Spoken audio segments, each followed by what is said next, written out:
thank you very much. We will now have our roll call. Commissioner Batterson?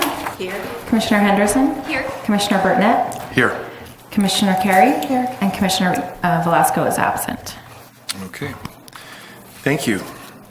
Any comments about our minutes that were taken during our February 13th meeting? No. I will entertain a motion. Do you need a motion? So moved. It's your preference. Yeah. You can either, if there's no changes, you can approve them, or you can do a motion. Well, I've started a motion, so. So moved. So moved. I'll second that. Okay, all in favor? Aye. Okay. Thank you very much. Okay. We now have the open for public comment. Do we have any? No slips turned in? Okay. Very good. Well, then we will move on to new business. Good afternoon, Commissioners. How's everybody doing? Great. Commissioner Burnett, thank you very much. We're going to talk to you a little bit about upcoming Proposition 68. Proposition 68 is what we'll refer to as the Park Bond Measure for 2018. It's a $4 billion park bond being proposed by the state. It covers a number of different areas, and if you'll turn to your page 5, I believe, in your packet, is a resolution that we would like you to consider tonight. And it kind of goes through the details, and I'll kind of just scan through it real quickly and for the record and put down the important facts. Number one, it is a special bond funding mechanism that will be put to the voters in June. It's $4 billion, as I mentioned. It's a general obligation bond. It is for state and local parks, environmental protection, restoration projects, water infrastructure projects, and flood protection projects. They kind of roll that all into one. This proposal would provide for local communities like Santa Maria to receive what's called a per capita funding level. That amount is yet to be determined. I believe it's $400 million of the $4 billion would be set aside to go to per capita programs. And the way it works, and Dennis can correct me if I'm wrong, because we went through a per capita not too long ago with the last Prop 48 process. That was about almost 10 years ago. And so what they do is they come up with a formula and they decide based on your population how much money you're going to get. So one of the important factors in that is the census. So kind of it rolls into all the political issues going along with the census now. Mm-hmm. So Santa Maria's recognized population by the state right now is 100,686, I believe, persons. So theoretically, this bond would provide us X amount of dollars per person. The last time we went through it was about $6.50, somewhere around there. So pretty close to $650,000 would be available to us for projects.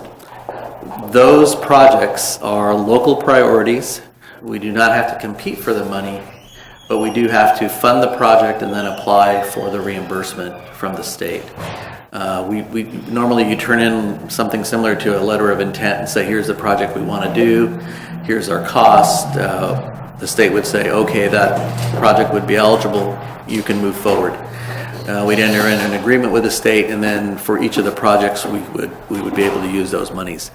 So typically the last time through we used it mostly for renovation projects, getting our parks and fields and playgrounds and things up to speed. I don't think we did any new construction.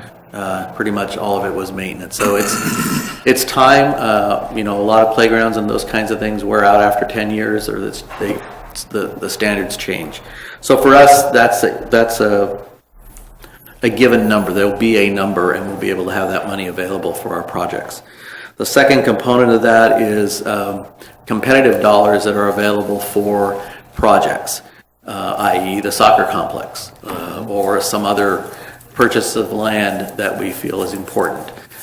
we can apply for a grant to the state using the funds that are set aside through this proposition to construct, purchase land, whatever the item is that we want to try and do.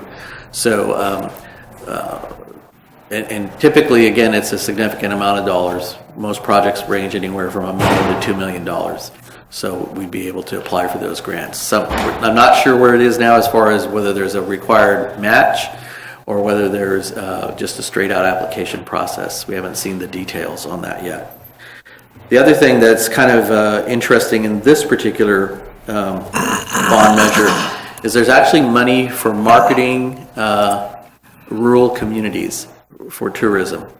So we haven't seen again the guidelines, but one of the things we're going to work with is the chamber and talk to them about whether or not we would be able to enter some kind of a proposal application for some of these dollars to increase our tourism visits to Santa Maria. So it's kind of a far-reaching one. We are hoping that the commission will adopt the resolution in support of it, and then also attached is an individual page that you can make copies of for your friends and constituents, and they can submit it endorsing the project or endorsing the bond measure, and then we'll kind of go from there. Right now we're at the education mode, so once we've given you this information, then the commissioners can speak on their own, as commissioners.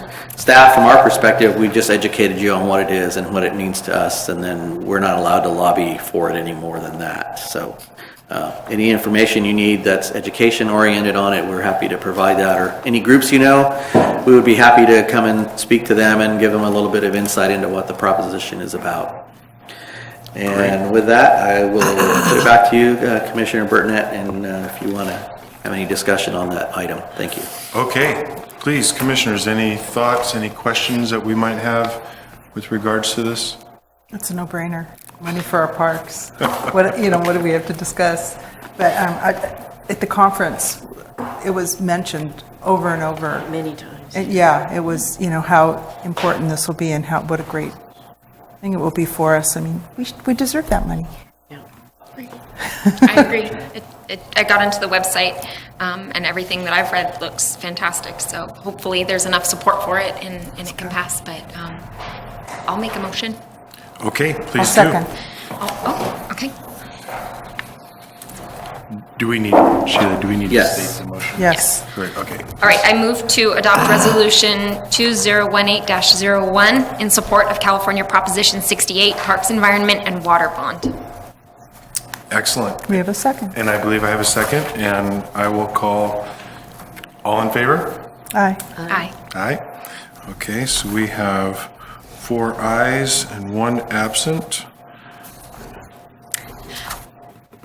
I have a question. I got on their website, it's yes68ca.com, and I signed my name on it for support, and I don't know how to get signage. So it says, if you'd like signage, to put around to mark there, but it didn't ask for my street address to send them. So I'm not sure if they're going to contact me later and get that to me, but if that's anything that you guys have access to, then I know that helps. Yeah, we also have the social media graphic available and some other tools that you could use to help distribute the information, and I'll follow up with you Great. the next couple days. Thank you. Thank you. Okay, excellent. Thank you, Mr. Posada. And I believe now we are going to hear from Roy Teniente about our oak tree on Pine and Tunnel.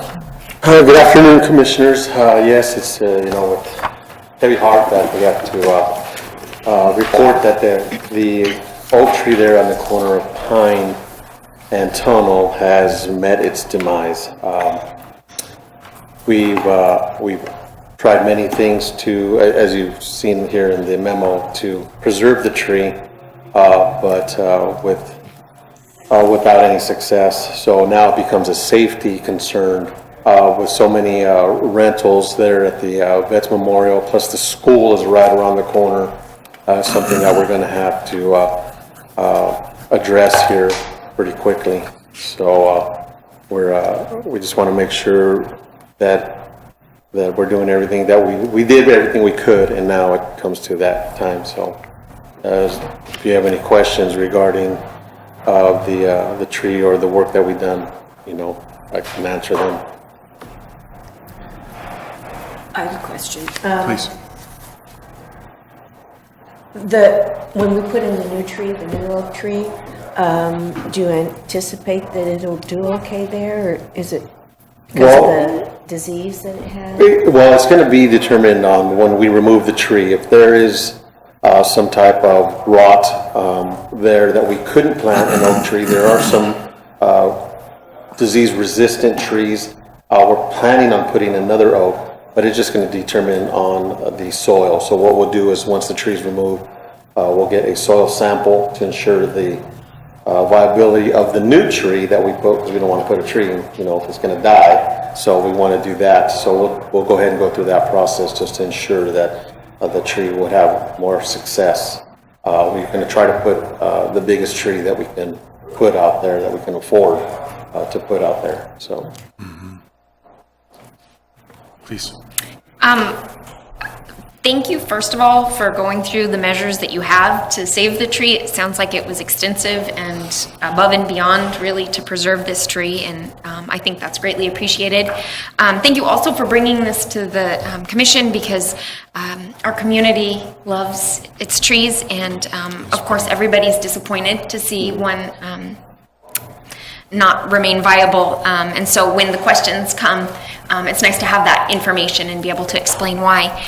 I also wonder if it wouldn't help, this is very thorough and concise, I wonder if it might help too to maybe laminate a copy of this and put it up. I'm sure you're gonna have to cordon off the area so that neighbors and passersby and students might have some information when they look through, instead of bombarding the parks office with, what are you doing? So that they know and they're aware, because nobody really wants to see it, and they want to make sure that, Right, I think there was proposed that we maybe send out a press release on that because of that. I mean, again, it is a staple of the area there. Right. And so we want to ensure, and anybody that goes by there now can see that, I mean, the tree's pretty much dead. I think there were some pictures included. I know I included some pictures. And there's a oak tree not more than probably 40 feet from that oak tree that's doing fine. Right. It's just, I think that there's a lot of different factors that went in that may cause this tree to die. So. Sure. Thank you. No, I just have a question. One of the things that mentioned that may have been part of the issue was when the fence was put up and the roots would have been cut, because we had some work done in our house and they put a slate thing, a patio, and they immediately wanted to cut the roots. And I said, no, they support the trees. So is there any way maybe the city could be cognizant of that next time? Because if we hire people to do the fences, or say, if there's roots, maybe we need to look at them and figure out if it's really good to cut them? Oh, yeah, definitely. We actually have in our schematics for the improvements or the new construction, we have a tree protection plan in there for that very reason. This was done, I don't remember how long ago that wall was, 15, 20 years ago? At least, yeah. And I don't know if there was a protection plan at that time, and there was.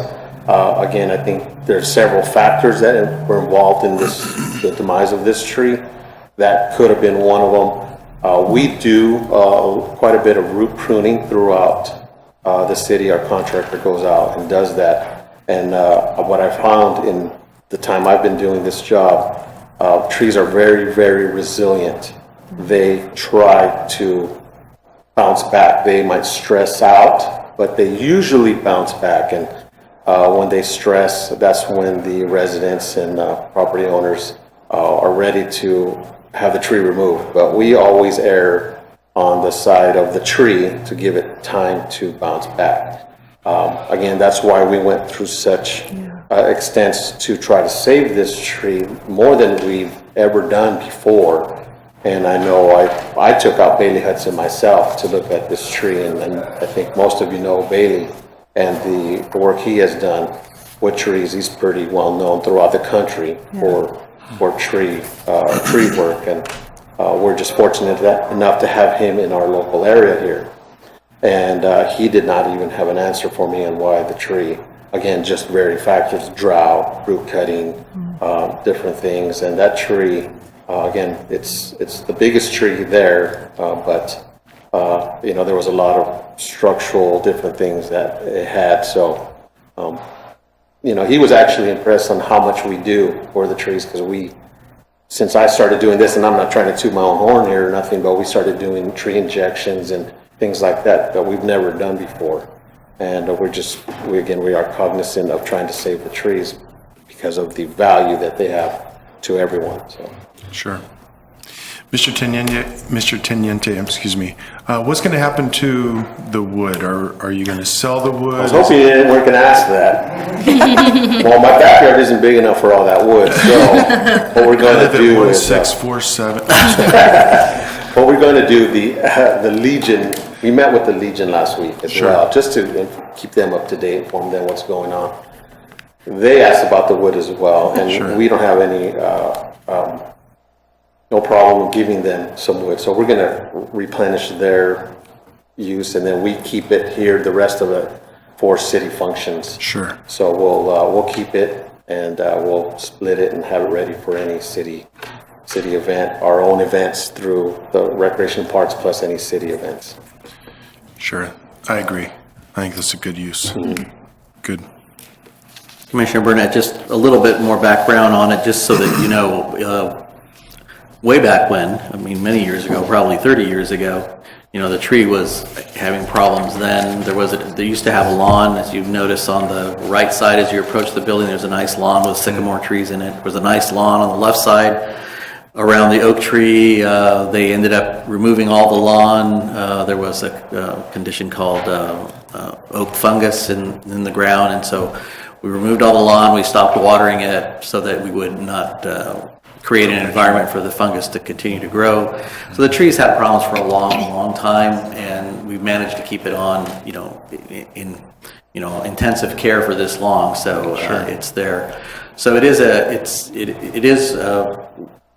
If you look at the picture of the Veterans Memorial, I don't remember if it's out here in the lobby or not, but there's one, maybe in the mayor's office, and you'll see that tree being a little 15-gallon tree that was planted on that corner. Some of the other questions, like its proximity to the sidewalk, it's probably pretty close to the sidewalk, so when they did the sidewalk reconstruction, and not only the sign, but the sidewalk had, now with ADA standards, it had to be cut down, so it probably had a sidewalk around it for 80 years without any problems. And then when they reconstructed it and built the wall, that kind of changed.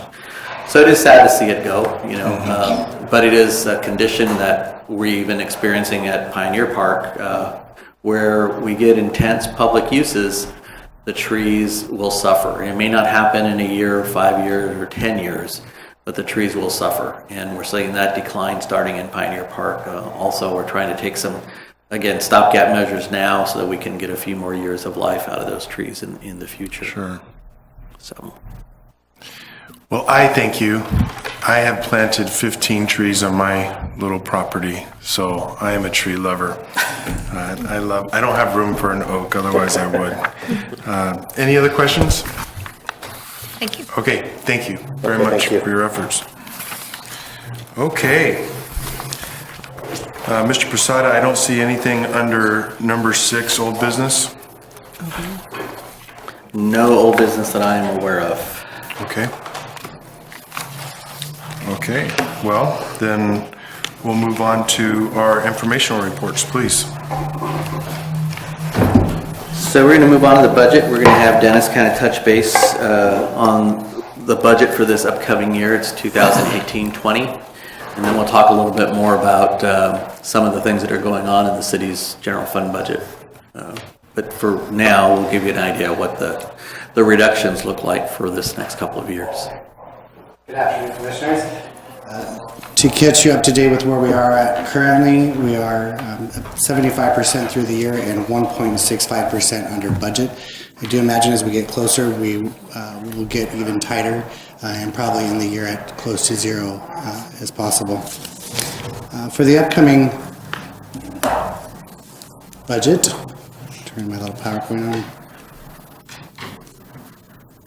We had to look at a couple of factors, and this is a little bit of a historical graph showing you where we've been through the course of the years. And I only picked out the largest divisions. There's a mosquito division in there that's not big. The Mayor's Youth Task Force, which currently doesn't have any dollars in it. So I just pulled out the bigger ones, and you'll see how we've gone through the years from 14, 15 all the way up to current 17, 18. The previous years are not what has been budgeted. That's actually what we have used. Well, we've most often, and I actually can't remember in the 11 years I've been here, remember a time where we've actually been at budget or over budget. We've always come in 2 to 3%, if not more than that. Is that a fair number, Teresa? Under budget. So this is actually one of the closest years we've been to that will actually be at zero by the end of the year. Part of the reason for that is we did take a 5% reduction at the beginning of the year, if you remember that. So we are getting close to equal. Oh, look, chart title. I should have put one there, huh? So what we're looking at is the next couple of fiscal years, 18, 19, and 19, 20. And again, those are where we are currently, the year-end estimate, and then where we see ourselves within the next 2 fiscal years. Again, our year-end estimate is pretty close to being level, if not maybe a little bit more, in the next 2 years. A small increase, even though we'll talk about on the next slide how that sounds contradictory. We see an increase mostly in parks because of utilities. That's a large portion of our increase there. And then everyone else is pretty much really close. The same.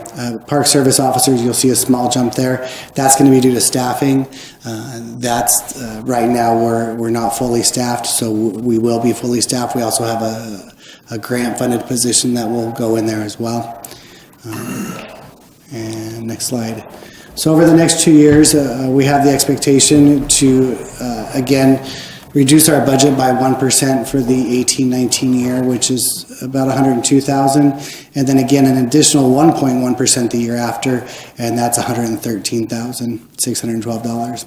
Some of the ways that we're going to be able to help mitigate this and cause less impact on the public is to underfill some of our positions.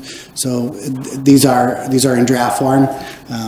We're not 100% through the budget yet. Some of the ideas would be to underfill the current positions. We have a limited service position that's vacant that we may leave vacant. Reduce the use of temporary labor in some of our park areas.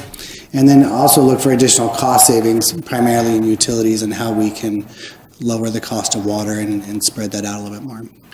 What is a limited service position? It's a 19-hour-a-week position, so we have limited service from entry-level rec leader all the way up to a clerical position that could be a limited service. Okay.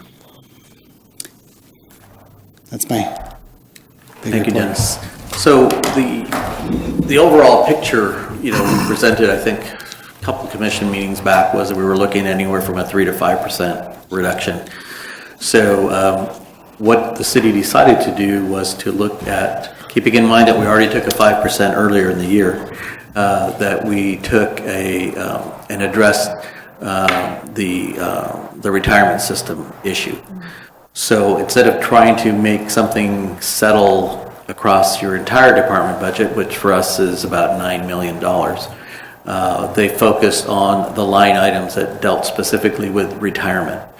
And they ran the numbers and figured out that if each department took an 11% reduction in the cost of their retirement, in this case it's the $102,000 that Dennis has up there, and we figured out a way to work that into our budget, that would be our reduction. That was required. So that was a significantly less number than we thought, obviously, than in the beginning when we first started the budget process. So it came down from what I was estimating to being about $400,000 to being $100,000. So that's good news. You know, the other side of that is that for next year, it will be similar in that we'll add the 1.1% that Dennis says, or it'll be an additional $113,000. So in reality, next year we'll be cutting $215,965 out of the budget. And that's already planned for. The budget is already completed and submitted in its form to the city manager's office and our finance department. So the goal now will be, okay, so how do we now come up with that $200,000 over the next couple of years in reductions? And like Dennis mentioned, there's a few options on the table for us. We had some retirements happen in December. We have some other possible positions retiring this year. We also look at the temporary labor and our contracted labor when we hire a company to do specific work for us. So there's some tools. It was, you know, it was half as much money as I thought it was going to be, but we're also still being asked to try to find dollars in other areas. The impact that's expected with a budget is to go on for at least a couple of years, and a couple, in my definition, is 4 to 5 years, somewhere in that range.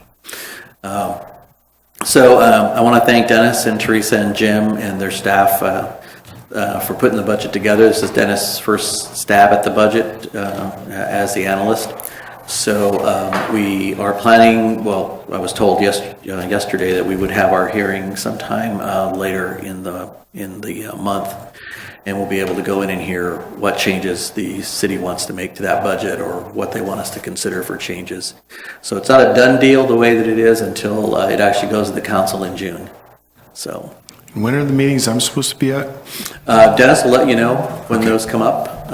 It probably would be a good idea that Budget Committee kind of sits down and gets briefed on where we are with this submittal of the budget, so you can kind of see all the details. Because there are, as Dennis mentioned, I think there's 15 different accounting divisions. So, you know, each one has to have its own budget, plus our special district budgets and our capital projects budgets.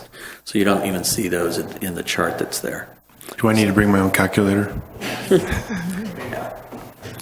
Other than that, I think the budget is in okay shape, at least from our department perspective. That takes us over to the general fund budget, the one that actually funds our operations. On the city basis, what they need to do to do that, keep that revenue coming in. So a lot of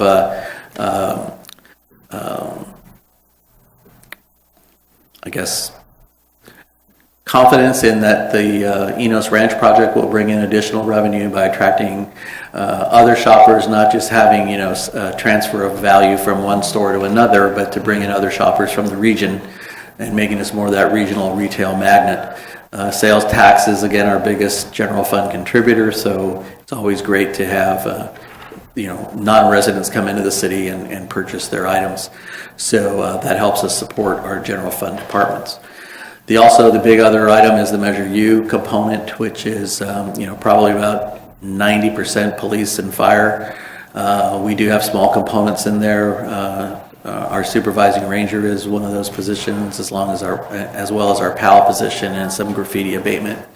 So there's some, you know, benefit that we get from the Measure U program. I think I mentioned to you before that the city had undergone a survey of the community. The details of that survey aren't out yet, but they did complete the survey. They surveyed a statistically valid number of residents in the city of Santa Maria to get their opinion on city service levels and what they would like to see or how they think the city was performing. So we'll have that results for you if you don't see it in the paper first, because, you know, those things usually get out. There's a news release, I understand, being prepared with that information. I think that's it on the budget, you know.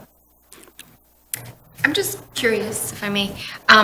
When you say you're going to look for additional savings in utilities, what does that mean? What does that look like? Lowering the use of the amount of water in parks Okay. is a possibility. Okay. It could be looking at more efficient sprinkler heads or controllers. It could be diverting the cost of watering the basins to utilities. There's some options we're looking at in Mostly water? Is that mostly our big water. Yeah, it's expense? our Okay. biggest. But Do we currently, I apologize for not knowing this, do we currently use gray water? for any no of gray the- water, well water, and regular water, Potable. non-potable. water. Thank you. Potable. All right.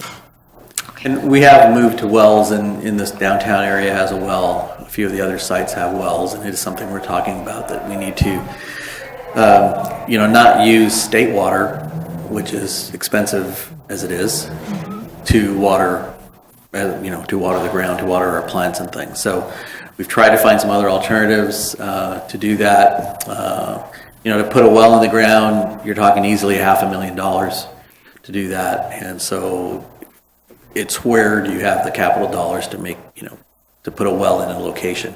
We try to be pretty strategic in where they are, like the one that's here was an older well that's at Seamus Park and used to be one of the water wells feeding the city system. And so we use that, again, to water the mall. The City Hall complex runs down to Hancock, is that right? Hancock College taps into that well and gets water for their field irrigation and things. Trying to make it to the customers that are out there. We still have to pay for the water, not only the pumping costs to get it out of the ground, and then the delivery costs are all included in our water bill, but it's a different water bill. Probably about a third of what we pay. And our water bill is about almost $1 million, $907,000, with all of our budgets included. So. And so for the new park, are we looking at less greenscape and? Desert landscaping. The turf area has been reduced. There's probably I'm going to say at least 2/3. So we're just going to have, one large turf area. We've got several planters, and those are all on drip now. And some of the methods that we're using to reduce is like in the medians, when we're doing a renovation, we're taking the spray heads out and putting drip irrigation in that is right on the individual plant, Right. and much more efficient, and the wind doesn't blow it away, those type of things. So, and we've, the same thing at Buena Vista, we've got a lot of drip irrigation in all the planters that we'll see later, and the grass area will be, and also more efficient, rotor heads that they have out now too than the older ones. Okay, thank you. Any more questions? No? Excellent. I'll look forward to joining with you, Dennis. Yes. Good. Okay. Noteworthy activities from our month of March. Well, you look at those, just real quickly, just a reminder that Serve Santa Maria is this Saturday, was postponed from last Saturday when that big storm that kind of never really came was expected. But I think that people will have a much better time this Saturday than they would have last Saturday. Projects, Jim and his staff have worked on coming up with projects for the group. And so they'll be doing some projects all around the city that help us with some of our landscape replacement, renovation, and spreading bark and those kinds of things. Yeah, I was going to add that when I get a chance in a little bit. My sons won't be able to be there this weekend, and I'm kind of sad for that. Make them work. I had a question on the Safe and Strong. It says it continues through February. Does that mean it's done? No, that means that during the school year, we do an abbreviated Safe and Strong. And so this year, we're getting ready to figure out the summer program. Right, okay. And we're adding extra hours during the day because we found that by the time we feed them, get people there, we didn't have enough time to really do the recreation that we are so good at. So I'm excited to see how that works. Great.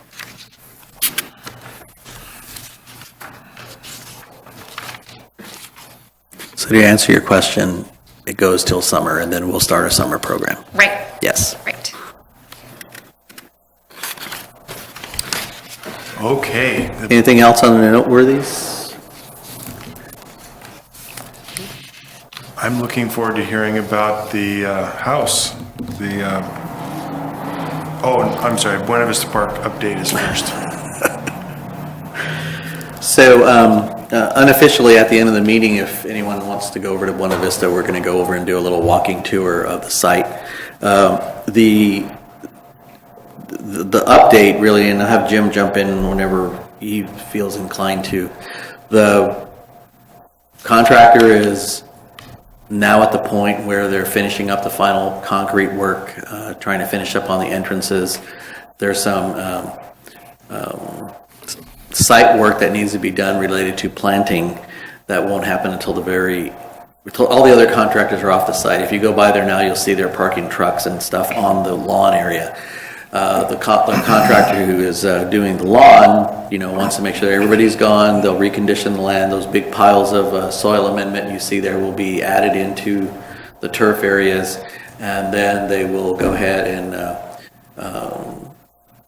get the lawn started. I believe, no, maybe not. The irrigation system in the lawn isn't in yet, I don't think, is it? Yeah, they need to still install out in the center where the turf area is, where the C-train is and the heavy equipment and stuff. So once that's out, they'll install the irrigation in there. And today I met with the engineer and the contractor, and they said they're looking at 3 to 4 weeks before they start to see just what their target is at this point. So for timing purposes, it probably will not be until the end of July that we're actually opening up the park. The turf really needs the time to get established and strengthened there.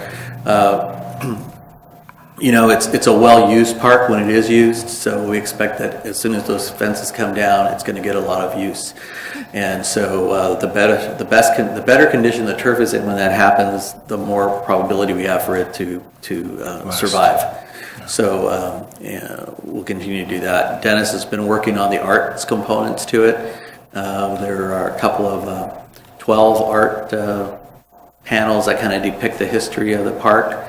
That'll go around the stone, the monument stone that's out there in the middle of the entrance, which you'll see. There's a stem wall that was built and covered, and there's a couple of other art projects we want to install in the park. Jim has ordered the furniture component of it, chairs, those kinds of things, water fountains, trash cans. Those components that we didn't include in the bid for the project. Cost-wise, we did a few things that cost a little bit more money. One of them was in the original plan, the sidewalks or the walkways within the park were going to be decomposed granite. For an additional $13,000, we were able to just concrete them all in. We felt it was a good investment to make. So we went ahead and changed that to being all concrete. When we did that, Public Works said, our sidewalks are going to look really bad. So they basically ripped out most of the sidewalk around the park and installed all new sidewalk using funding from, I think it was Measure A, the gas tax money for pedestrian traffic. So that gave us a sidewalk all the way around.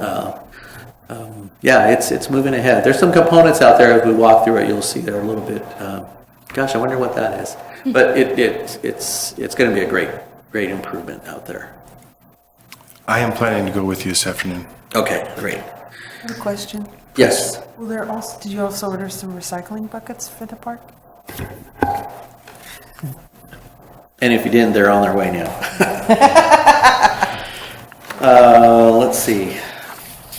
Sheila, help me out here. Did we give a concept for the Yes. house there? Do you have the concept? Oh, so the little print. So, we've kind of gone through a couple of iterations of the Enos project. So the house is on the foundation. 17 months later after we started. It's amazing to me how long it took, but it's done. So if you look at page 16 in there, it talks about the Bradley being at the top of the page. The house is in its current location. The architect's concepts of meandering pathways, that kind of thing, headed west to a great lawn area, and then further west, just before where the basin is now, this large barn structure there.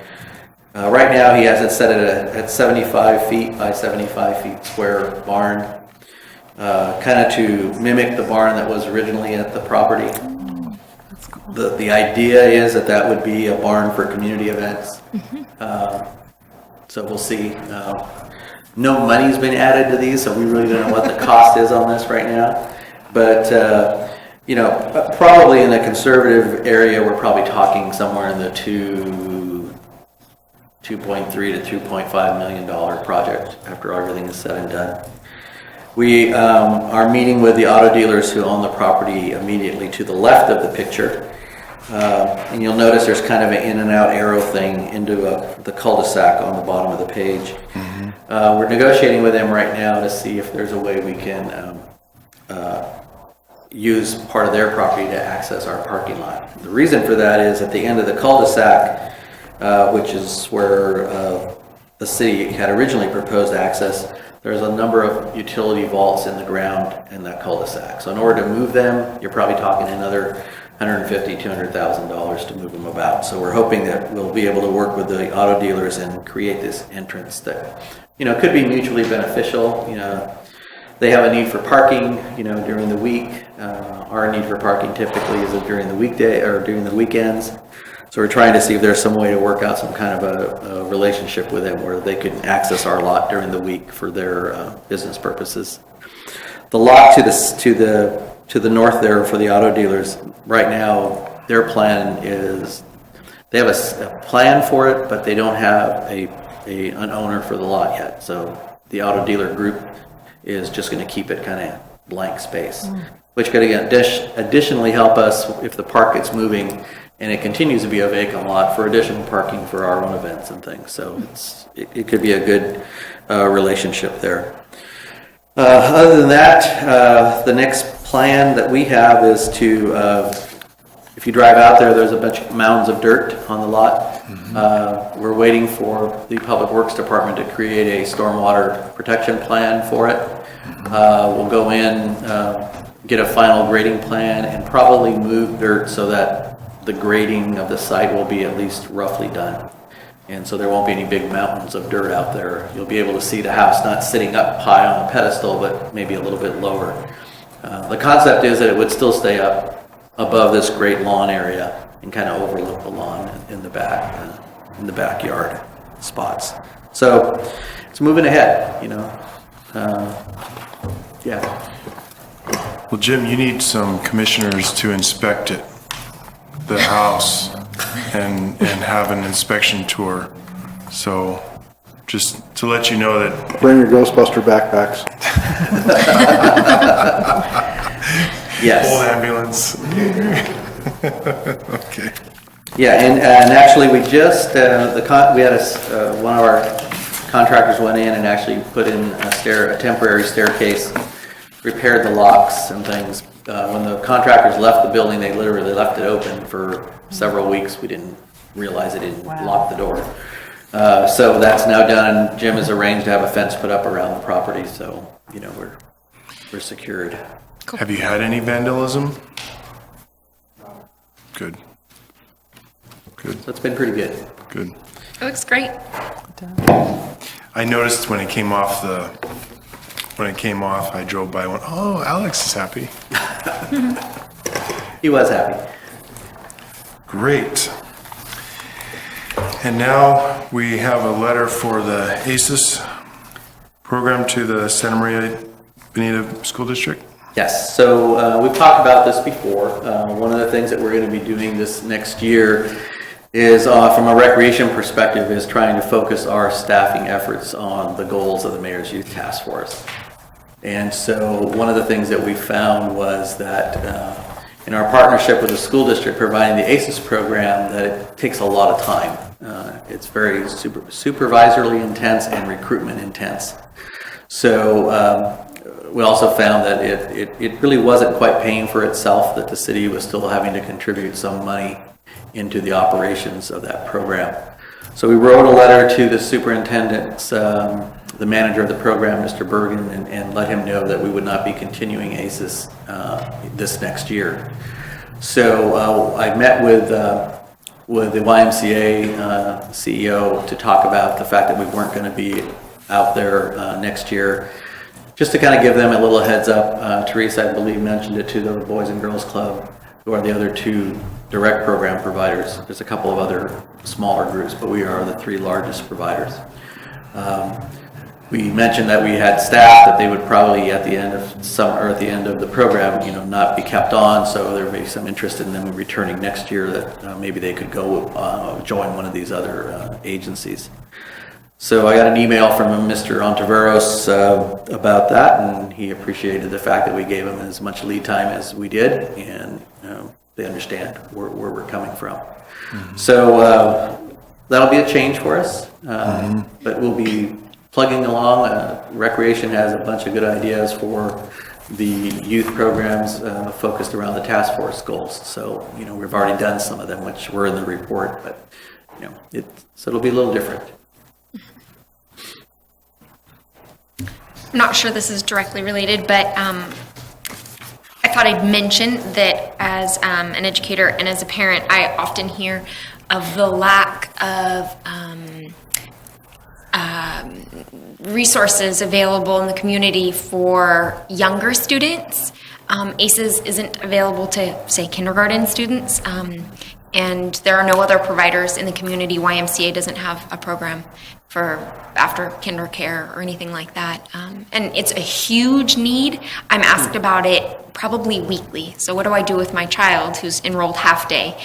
Because we are a little unique. Not all districts have half day kindergarten, but there's a force of youngsters out there without a place to go. And ACES wasn't an answer either.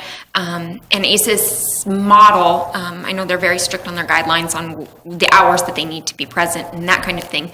But it also wasn't a really good fit for that young student either. So just throw that out there. Has a great program for preschool. Not for kinder students. Not for kinder. As much as I am aware, there isn't anything in Santa Maria Valley. Orchid District has a program for their district students, but Santa Maria doesn't have anything.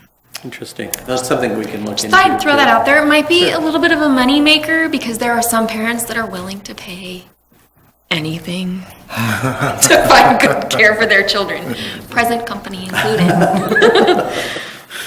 Okay, and we'll look into that because it is, I've actually heard that from a couple of people who said they've had to look for private daycare, and the private daycare is, they're impacted. Yes. So there's nowhere to go, and so that turns back on family members to have to do that. And, Right. Or we leave them at the park. Doesn't happen. Thank you. Okay. Any other thoughts, questions? Okay, well, do we have any reports of official business? I think we have some report of a conference last month. Yes, Go ahead. Commissioner Carey and I both attended the CPRS conference, and I very much enjoyed it. There was so much information that we received that it was kind of hard to take it all in. But I'm very thankful for the opportunity to go. And I was particularly interested in the playground equipment that was being showcased since I'm a member of the Kiwanis Club, and they're working for the all-access park playground at Prescott Park. And so it was really nice to see it and get hands-on the equipment, and then I even had some questions from Kiwanians lately, and it's probably something we have to make them more aware of. A lot of people are thinking that only children with disabilities will be using this equipment, but it's all access. That means all children can use it. And it's just how, the equipment can be instead of a regular swing, it's a metal swing that goes back and forth where you can sit on it, you can stand on it, you can have somebody else stand or sit with you if the child's not able to sit by themselves. So it's the way the stuff is modified. A child without any handicaps can still use the equipment. And so, I really enjoyed it. I learned a lot. So thank you. Excellent. It was amazing. It was so enlightening. It was just, I wish I could have gone to every single session because, there's like 20 sessions at a time and there's only one of me. But it was cool. I mean, even in the morning they had yoga out in front of the lighthouse. Perfect. It's like, it was just a great experience. I learned a lot. I brought back a lot that it was exciting. I wish I could have done it a year ago when we first started, just because to know how far-reaching we actually can be. The possibilities are endless. Recognizing the power of public art in parks. I went, of course, because I'm on the public art committee. I would have gone anyway. But the first thing they tell you is the Eiffel Tower is public art. What do you think of Paris? You think of the Eiffel, that's iconic. So how important public art is, something, to everybody without even realizing it. Of course, I went to all the political ones. Successful youth engagement in local government was really cool, about how teaching young kids pre-junior high, even how they can get involved in the community and actually have a say. And it's, just amazing things. The positive impact your staff can have. I kind of ended up there I ended up there and it was amazing because it just talked about how much input just like our recreation leader can have on a kid's life. Just because they recognize them, and there are just so many things. I could say so much, but I won't because I talk. Let's see, what was it? Oh, Building Park Champions. This was the panel from all facets of the community, and the guy that wrote Prop 68 and that lobbied our lobbyist, the parks lobbyist, was on that panel. So it was a lot about the prop that we need to support. Trends in parks and recreation. Oh my gosh, that was so fascinating. There's it was one of my favorites, but one of the trends they talked about, like in Laguna Niguel, they actually have the buses, the senior buses from the recreation parks go to the marijuana dispensary once a week. It's just, that's a trend. But other trends are in less than 3 years, 50% of the population will be over 50 years old. So we need to be aware of that. We need to be focused on programs for people over 50. But then, people that are over 50, they're not 85. So those are completely different programs. There's so many little niches. And then there's the part that, this was really good. On the other side, 97% of 4-year-olds use tablets regularly. So, and 28% of 2-year-olds could navigate a mobile phone without assistance. So that's something else we need to be cognizant of is where are we going? What are we doing? That would be relatable for that age. Anyway, it was a wonderful experience, and I look forward to next year. I hope we're going to be able to go because it was amazing, and I so appreciate it. Great. Alex was there too. I was there too. No, and it's always been an option for commissioners to go, and I've always tried to encourage commissioners to go. If you can go, it is a good experience. The other one that comes up in October is the National Recreation Parks Conference, which this year is in Indianapolis. So it's a different type of format. You're dealing with more national issues. Our state conference is typically agencies within California. But I want to say thank you for going, number one, and bringing back your questions and enthusiasm from there, because those are the things that we need to communicate to staff that, the commissioners are, knowledgeable about what's going on in the profession. For some of our staff, this is a part-time job and they'll be doing something else, but, for some others, this will be a career choice for them and they'll be doing some choices. So having, good commissioners to role model after is always a good thing. So thanks for going. Appreciate it very much. Thank you. Excellent. Do you have anything to report? The Arts Committee met on March 29th, all 8 members, along with Dennis Smitherman and our city attorney, met, and I think that it was a very productive meeting. I feel like we made a lot more headway than we had at our first meeting when we were still just kind of all getting on the same page. There was quite a bit of discussion about the particulars of, the number of cities that have this type of program, and the type of program that they have, whether it's public or private projects that contribute to the percent. A lot of discussion on caps and limits to the amount of money from projects. Talk about refining the master plan to really be specific, so that there's no question about certain aspects.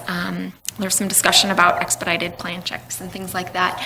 But overall, I think it was pretty productive. I think there were a lot of great ideas on the table, a lot of misunderstandings clarified, a lot of, I think everybody kind of knows where everybody else at the table sits, and I thought it was pretty productive. I think we got a really good list of ideas that Mr. Smitherman is working on, and I'm excited for the next meeting, which is April 26th at 5:30. I thought it was May 10th. No, that's the city plan meeting. May? Oh, that's right. Yeah. Okay, it changed. May 10th. Yeah. At 5:30. Yeah. And it's a public meeting. We did have Councilmember Waterfield was in attendance just as an observer, and then we had one other person from the public attend. But I think it's important to let everybody know that they can come and they can make public comment in support or with questions, well, not questions, but to make public comment and have it on the record, and at least see the process. So I think we're looking forward to having that on City Council's agenda in the near future. I think we'll have probably another Recreation Parks Commission meeting so we can talk about, how we can speak and help our advocate for it and kind of clarify any misunderstandings with our own council members, because I think that's really important. Sometimes the only information that they receive is at the meeting, and there's a lot of back work and a lot of work that's gone into this, and so if we can make it all as clear and transparent as possible so that those questions don't arise, and that I think that was one of the big problems. There was still a lot of misunderstanding when it was brought the last time to council. So if we can all do our part and know what's on the table and make sure that our council members are aware of that too. But I look forward to the next meeting. I'm glad you do. I am. Yeah. I was going to go early. Excellent. Any other comments? No. Okay. I'm looking forward to the Kite Day Sunday. That's this Sunday? Sunday, the Discovery Museum at Rotary Park. Yes. Yes. Yep. Huh? 12 to 4? 12 to 4. So yeah, it'll be windy, so be there. Yeah. we have a little honeybee kite because we're getting beehives. So my daughter wanted a honeybee kite. So get there early. Okay. Park the night before, get dropped off. One more thing, we both met this guy who's the California Association of Park and Recreation Commissioners and Board Members. And he's like this old retired guy who's probably been on it for 100 years. But they go around and do training to recreation and parks throughout the state. And he offered to come. And so I don't know how we get in touch or somebody else does, but I brought the information. Because then we could actually have a training, it's kind of cool. And he asked if we could get maybe the whole county worth of commissioners together, or maybe we could do San Luis and us, whatever. But it's a possibility too, so that's what I wanted to say, sorry. Yes, we can follow up on that. Okay. Yeah, that'd be good. Great. Well, I will call us adjourned. It is now straight 5 o'clock.